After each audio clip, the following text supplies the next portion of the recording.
एक बार की बात है। एक गांव में रवि नाम का आदमी रहता था। रवि सब्जी लगाने का काम करता था, लेकिन बहुत मेहनत करने के बाद भी वो अच्छा नहीं कमा पाता था, जिसकी वजह से वो बहुत परेशान था। एक दिन रवि काम से लौटता है। घर पर उसकी पत्नी गंगू उसका इंतजार कर रही थी। आज तो बहुत देर हो गई जी, कहाँ रह गए थे? क्या हुआ? तुम्हें क्या लगता है मैं फालतू में घूमता रहता हूँ? अरे काम पर गया था, लेट हो गया। जब देखो जासूसी करती रहती हो मेरी। रवि की बात सुनकर गंगू कहती है, अरे आप तो फिजूल में गुस्सा कर रहे हैं, मैं तो बस आपकी चिंता कर रही थी। तभी रवि के बच्चे पिंकी और राहुल वहाँ आ जाते हैं और रवि से बोलते हैं, पापा कल हमारा स्कूल पिकनिक पर ले जा रहा है, मैं भी जाऊँ क्या? कहीं नहीं जाना है पिंकी, चुपचाप घर पर बैठो और पढ़ाई करो। वैसे भी हमारे पास पैसे नहीं हैं। पापा आपके पास तो कभी पैसे नहीं रहते।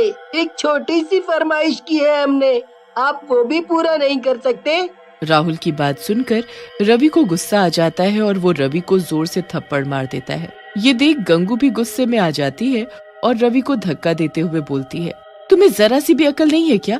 अगर तुम अच्छा नहीं कमा पाते हो तो इसमें इन बच्चों की क्या गलती है? अगर दोबारा मेरे बच्चों पर हाथ उठाए ना तो मुझसे बुरा कोई नहीं होगा। गंगू की बात सुनते ही रवि आग बबूला हो जाता है। मुझसे जुबान लड़ाती है, अभी मजा चखाता हूँ। लेकिन रवि गुस्से में गंगू को कुछ ज्यादा ही मार देता है, जिसकी वजह से गंगू बेहोश हो जाती है और मर जाती है। ये देख राहुल बोलता है, बस करें पापा, मम्मी बेहोश हो गई है। हम आगे से आपसे कुछ नहीं मांगेंगे, आप मम्मी को छोड़ दो। राहुल और पिंकी की बात सुनकर रवि रुक जाता है और नीचे गिरी गंगू के पास जाता है और उसे देखता है, लेकिन गंगू मर चुकी होती है। ये देख रवि डर जाता है। ये गंगू तो मर गई, मैं क्या करूं? पुलिस मुझे नहीं छोड़ेगी, मैं क्या करूं? अपनी मरी हुई माँ को देखकर राहुल और पिंकी गुस्से में आ जाते हैं। पिताजी आपने ये सही नहीं किया, आपने माँ की जान ले ली। हम अभी पुलिस को बुलाकर आपको पकड़वाते हैं। राहुल की बात सुनकर रवि और भी ज्यादा घबरा जाता है और वहाँ से भाग जाता है। राहुल और पिंकी अपनी माँ गंगू के पास खड़े रोते रहते हैं। गांव वालों को राहुल और पिंकी कुछ नहीं बताते और गांव वाले गंगू का अंतिम संस्कार कर देते हैं। लेकिन रात में, राहुल भैया मुझे अकेले घर में बहुत डर लग रहा है और भूख भी लगी है। पिंकी की बात सुनकर राहुल बोलता है, पिंकी डरने की क्या बात है, मैं हूँ ना, मेरे रहते तुम्हें चिंता करने की कोई जरूरत नहीं है। तुम रुको, मैं आता हूँ। राहुल खाने की तलाश में घर से बाहर निकल जाता है, लेकिन उसे कुछ भी नहीं मिलता और वो खाली हाथ वापस आ जाता है। लगता है पिंकी हमें आज खाली पेट ही सोना पड़ेगा। मुझे बाहर कुछ भी नहीं मिला और घर पर भी कुछ नहीं है। राहुल की बात सुनकर पिंकी बोलती है, तुम चिंता मत करो भैया, मुझे अब भूख नहीं लगी है। फिर राहुल और पिंकी सिर्फ पानी पीकर सो जाते हैं। रात में घर पर जोरों से दस्तक होती है। राहुल और पिंकी नींद से उठ जाते हैं। फिर राहुल जाकर दरवाजा खोलता है। दरवाजे पर गंगू की आत्मा खड़ी होती है। गंगू की आत्मा को देख राहुल खुश हो जाता है। गंगू की आत्मा घर के अंदर आ जाती है। पिंकी भी अपनी माँ की आत्मा को देखकर खुश हो जाती है और गंगू की आत्मा से लिपट जाती है। गंगू की आत्मा भी अपने बच्चों को देखकर रोने लगती है और बोलती है, सही कहा मेरे बच्चों, मैं तुम्हें छोड़कर कहीं नहीं जा पाई और देखो भगवान ने भी मुझे वापस भेज दिया है तुम्हारे पास। फिर गंगू अपने पास से राहुल और पिंकी को रोटी देती है। दोनों भरपेट खाते हैं और सो जाते हैं। अगली सुबह गंगू राहुल और पिंकी को लेकर दूसरे गांव में चली जाती है और रूप बदलकर अंडे की रेड़ी लगाने लगती है। मैं उस गांव से तो बाहर आ गई हूँ भगवान, ताकि मुझे कोई पहचान ना सके। हे भगवान मेरी मदद करना, ताकि मैं अपने बच्चों को अच्छे से रख पाऊँ।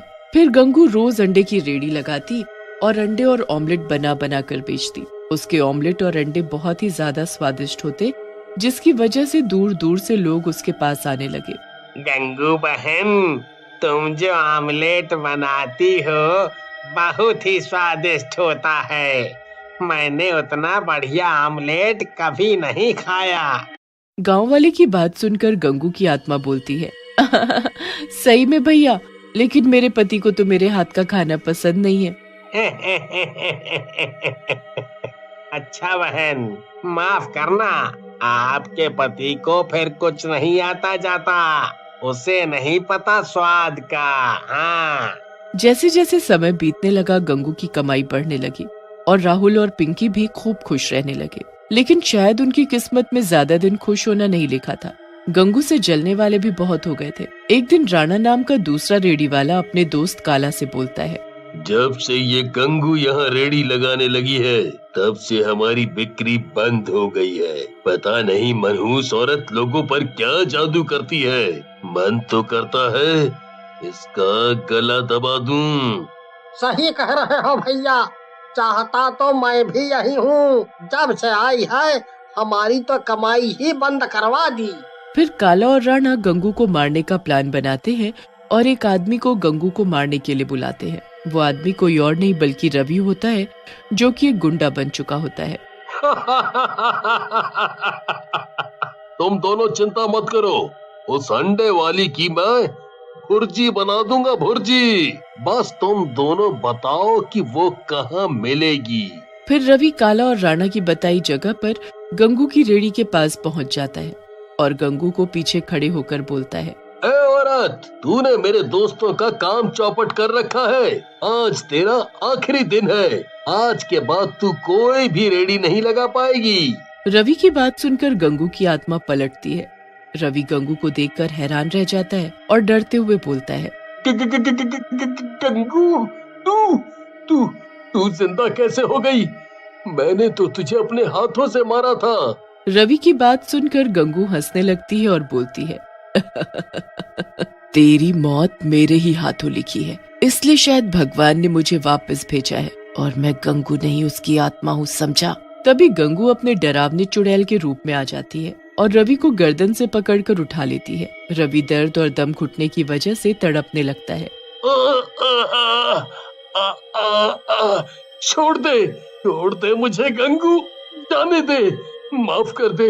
मैं कभी ऐसा नहीं करूँगा, माफ कर दे। तभी वहाँ पिंकी और राहुल भी आ जाते हैं। रवि की ऐसी हालत देखकर राहुल और पिंकी गंगू के पास जाते हैं और बोलते हैं, माँ, आप पिताजी को मत मारो, इनके खून से अपने हाथ मत रंगो, हम दोनों यही चाहते हैं।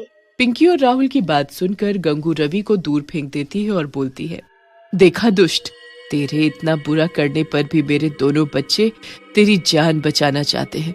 जा, यहाँ से चला जा। लेकिन तभी वहाँ काला और राणा आ जाते हैं और पिंकी और राहुल को पकड़ लेते हैं और बोलते हैं, बहुत हुआ तुम दोनों का मिलन। गंगू, तूने हमारे काम धंधे में बहुत नुकसान किया है, आज उसका बदला लेंगे हम दोनों। ऐसा कहकर राणा और काला अपने एक हाथ में चाकू निकाल लेते हैं और राहुल और पिंकी की गर्दन पर रख देते हैं। लेकिन तभी वहाँ खड़ा रवि उन दोनों को जोर से धक्का देता है। राणा और काला गिर जाते हैं, जिसकी वजह से राहुल और पिंकी आजाद हो जाते हैं।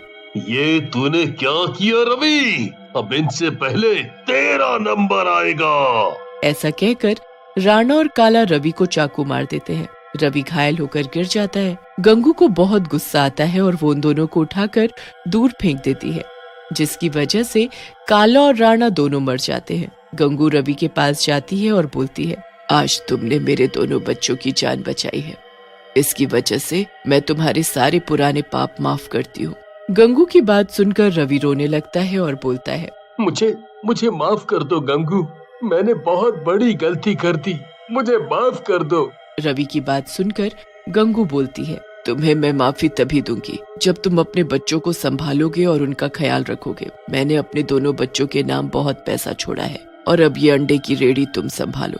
मैं उनका पूरा ख्याल रखूंगा गंगू, और आगे से पैसों के पीछे भी नहीं भागूंगा, मेहनत करूंगा। हाँ, मेहनत। फिर गंगू की आत्मा वहाँ से गायब हो जाती है।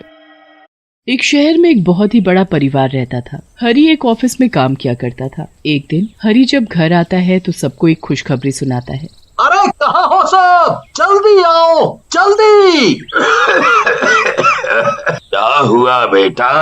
क्या हुआ हरी, क्यों शोर मचा रहे हो? अरे वाह बाबूजी, बात ही कुछ ऐसी है कि क्या बताऊं। पहले जरा विमला को आने दो, फिर बताता हूँ। हाँ जी, मैं भी आ गई। अब बताओ क्या हुआ? जिस घर के लिए मैं 4 साल से केस लड़ रहा था वो आज मैं जीत गया। क्या सच में? हे भगवान, ये तो बहुत ही खुशी की बात है। हाँ, अब हमें इस छोटे से घर में नहीं रहना पड़ेगा। हाँ माँ, अब तो अगले हफ्ते ही हम उस नए घर में शिफ्ट हो जाएंगे। वो घर सालों से बंद पड़ा है तो उसमें अभी कुछ काम करवाना पड़ेगा बस। कोई नहीं जी, इतने साल इंतजार किया है तो कुछ दिन और सही। हरी अपने उस घर की मरम्मत करवाने लगता है। वो घर काफी बड़ा होता है और उसमें बहुत सारे कमरे और एक सुंदर सा बगीचा भी होता है। हरी तो बस दिन गिन रहा होता है कि कब वो अपने परिवार के साथ उस घर में शिफ्ट होगा। उस घर को ठीक करने के लिए हरी ने कुछ लोगों को काम पर लगा रखा होता है। एक दिन जब उस घर में काम चल रहा होता है तो हरी को अपने पीछे एक परछाई महसूस होती है। वो जल्दी से पीछे मुड़कर देखता है तो वहाँ कोई भी नहीं होता। अभी तो यहाँ कोई न कोई था, शायद मेरा वहम होगा, क्या पता कोई मजदूर हो। ऐसा हरी के साथ 2-3 बार होता है पर कभी उसे कोई दिखाई नहीं देता। घर की मरम्मत का काम भी खत्म हो जाता है और पूरा हफ्ता कैसे बीत जाता है पता भी नहीं लगता। हरी और उसका पूरा परिवार फिर उस नए घर में रहने के लिए आ जाते हैं। सब इतना बड़ा घर देखकर बड़े ही खुश होते हैं, पर बच्चे सबसे ज्यादा खुश होते हैं क्योंकि उन्हें खेलने के लिए काफी बड़ी छत और बगीचा जो मिल गया होता है। ये घर सच में बड़ा ही सुंदर है, पर इतने बड़े घर में मुझे एक काम वाली तो चाहिए ही होगी। हाँ, मैंने पहले ही एक काम वाली से बात कर ली है, वो शाम से काम पर आ जाएगी, तुम चिंता मत करो। ठीक है। शाम को शांति नाम की एक काम वाली आती है जिसे बिमला काम पर रख लेती है। बिमला को शांति के आने से काफी आराम मिलता है। एक दिन जब बिमला बगीचे की साफ सफाई कर रही होती है तभी वहाँ एक आदमी आता है। वो आदमी दिखने में कुछ अजीब ही होता है। आप कौन और क्या काम है? जी मैम साहब, मैं शांति का पति हूँ। वो शांति ने बताया था कि आपको एक धोबी की भी जरूरत है तो इसीलिए मैं आ गया। हाँ, धोबी की तो बहुत ही जरूरत थी। काफी कपड़े हो गए, ऊपर से पर्दे, चादर और जाने क्या क्या। मेरे तो बिल्कुल बस का नहीं है जो मैं इतने कपड़े धो पाऊँ। आपको चिंता करने की जरूरत नहीं है, मैं सब कपड़ा फटाफट धो दूंगा, आप बस मुझे कपड़े लाकर दे दो। ठीक है, मैं अभी लेकर आई। बिमला अंदर से कपड़े लाती है और उन सब कपड़ों की एक गठरी बनाकर उस धोबी को देने लगती है। देखो, कपड़े बिल्कुल अच्छे से चमकने चाहिए। मेरे पति को गंदे कपड़े जरा भी पसंद नहीं है। अरे मेम साहब, आप परेशान ना हो, मैं बहुत अच्छे से कपड़े धोऊंगा। हाँ। बिमला अब जाकर चैन की सांस लेती है। उसे शांति और धोबी की वजह से बड़ा ही आराम मिलता है। शांति अपनी सफाई में लग जाती है और धोबी भी कपड़े लेकर वहाँ से चला जाता है। बिमला आराम से बगीचे में जाती है क्योंकि उसे तो घर का कोई काम करना ही नहीं पड़ता। कुछ देर बाद धोबी वापस आ जाता है। बिमला दोबारा उस धोबी को आते देख हैरान होती है। हे भगवान, ऐसा ना हो कि कपड़े धोने को मना कर दे। ये लीजिए मैम साहब, आपके कपड़े।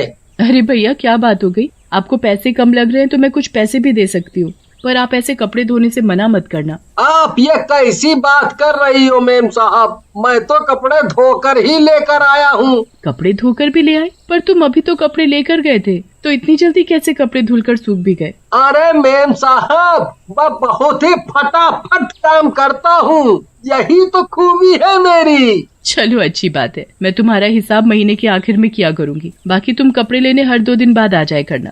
कभी अगर कपड़े नहीं हुए तो मैं शांति को बता ही दूंगी। नहीं नहीं मैम साहब, उसको नहीं बताना, मैं खुद ही आ जाया करूँगा। कपड़े हुए तो ठीक और नहीं भी हुए तो भी ठीक। अब तो हर 2 दिन बाद वो धोबी कपड़े लेने आया करता, पर वो कुछ ही देर में कपड़े धोकर वापस भी ले आता था।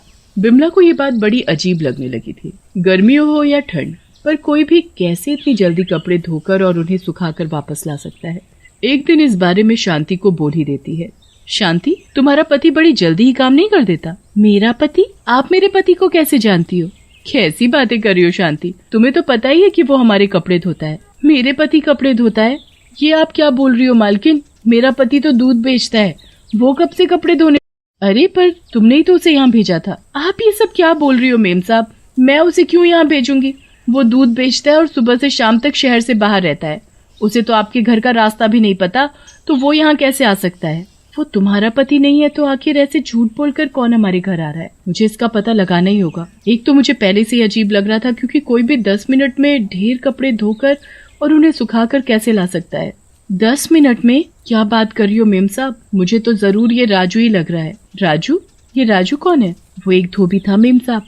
एक दिन जब वो नदी के पास बैठकर कपड़े धो रहा था तो अचानक जाने कहां से वहां एक मगरमच्छ आ गया और उसे खा गया। उसके मरने के बाद भी बहुत बार लोगों ने उसी जगह किसी को कपड़े धोते देखा है, जबकि वहां तो कोई धोबी नहीं जाता। मुझे तो तुम्हारी ये बात सुनकर बहुत ही डर लग रहा है। अगर वो कोई भूत है तो अब मैं क्या करूंगी? आप घबराओ मत मेम साहब। एक काम करो, आज या कल जब भी वो धोबी कपड़े लेने आएगा तो बिल्कुल वैसे ही रहना जैसे आपको कुछ पता ही नहीं है। उसके बाद आप और मैं उसका पीछा करके देखेंगे कि आखिर में वो सच में भूत है भी या नहीं। हाँ, ये सही तरीका है। पर तुम मेरे आसपास ही रहना क्योंकि मुझे बहुत ही डर लग रहा है। आप चिंता मत करो मेम साहब, मैं आपके आसपास ही रहूंगी। अगले दिन जब शांति और बिमला दोनों रसोई में काम कर रहे होते हैं तभी कोई बेल बजाता है। बिमला और शांति दोनों चौंक जाते हैं। लगता है वही धोबी आया है। इस वक्त वही आता है। आप डरो मत और जाकर दरवाजा खोलो। बिमला और डरते डरते बाहर जाकर दरवाजा खोलती है तो सच में वही धोबी बाहर खड़ा होता है। बिमला के तो होश ही उड़ जाते हैं। वो डरते डरते उससे पूछती है, तुम आ गए? हाँ मेम साहब, अब जल्दी से मुझे कपड़े ला कर दे दो। बिमला जल्दी से अंदर जाती है और ढेर सारे कपड़े लाकर धोबी को दे देती है। उसके बाद धोबी वहाँ से चला जाता है। धोबी के निकलते ही बिमला शांति के पास जाती है और फिर दोनों मिलकर उस धोबी का पीछा करती हैं। धोबी कुछ ही दूरी पर जाकर एक भूत में बदल जाता है। हे भगवान, ये तो सच में भूत ही है। मैंने आपसे कहा था ना मेम साहब कि मुझे वो राजू का भूत ही लग रहा है। देखो मेरी बात सच हो गई। हाँ शांति, ये तो सच में भूत निकला। मुझे तो कभी शक ही नहीं हुआ था। खैर अब हम क्या करें? ये भूत मेरे ही घर क्यों आता है और चाहता क्या है? वो तो हमें इसके पीछे पीछे जाना पड़ेगा, तभी शायद कुछ पता चले। शांति और बिमला दोनों भूत का पीछा करती हुई नदी तक पहुंच जाती है। वहाँ भूत सारे कपड़े लेकर एक किनारे बैठ जाता है और फिर उनको पटक पटक कर धोने लगता है। शांति और बिमला दोनों एक पेड़ के पीछे छिपकर ये सब देख रही होती हैं। बस एक दिन और बाकी है। कल अमावस की रात है। कल हरी के कपड़े धोने के बाद रात को मुझे उस आदमी का शरीर मिल जाएगा। फिर मुझे भूत की जिंदगी जीने की कोई जरूरत नहीं है। हे भगवान, ये भूत क्या बोले जा रहा है? ये तो मेरे पति के कपड़ों पर जादू कर रहा है ताकि उनके शरीर पर कब्जा कर सके। मुझे उनको बचाना होगा। आप जल्दी से मेरे साथ चलो। पर कहाँ शांति? मैं किसी को जानती हूँ जो हमें इस मुसीबत से निकाल सकता है। चलो अब जल्दी चलो, हमारे पास वक्त नहीं बचा है। शांति बिमला को एक तांत्रिक के पास लेकर जाती है। वो तांत्रिक को सारी बात बताती है। मैं सब समझ गया हूँ। तुझे डरने की जरा भी जरूरत नहीं है। ये ले भभूत, और आज रात जब तेरा पति अपने गंदे कपड़े उतारेगा तो ये उन कपड़ों में छिड़क देना, और फिर जब वो भूत कल तेरे घर आएगा तो वो कपड़े उसे धोने को दे देना। बिमला बिल्कुल वैसा ही करती है। वो घर जाकर अपने पति के गंदे कपड़ों में भभूत छिड़क देती है और बाकी कपड़ों के साथ एक पोटली में बांध देती है। अगले दिन फिर से वही भूत धोबी के भेष में कपड़े लेने आता है। बिमला उसे वो पोटली पकड़ा देती है। फिर वो धोबी का पीछा करने लगती है। धोबी वो पोटली लेकर वही नदी के किनारे जाता है और रात होने का इंतजार करने लगता है। जैसे ही अंधेरा होता है वो भूत उस पोटली को खोलकर उसमें से हरी के कपड़े निकालकर जादू करना शुरू कर देता है। अब मैं इन कपड़ों पर जादू करके इनको पहन लूंगा और फिर हरी के शरीर को अपने वश में कर लूंगा। उसके बाद मेरे पास अपना एक शरीर होगा।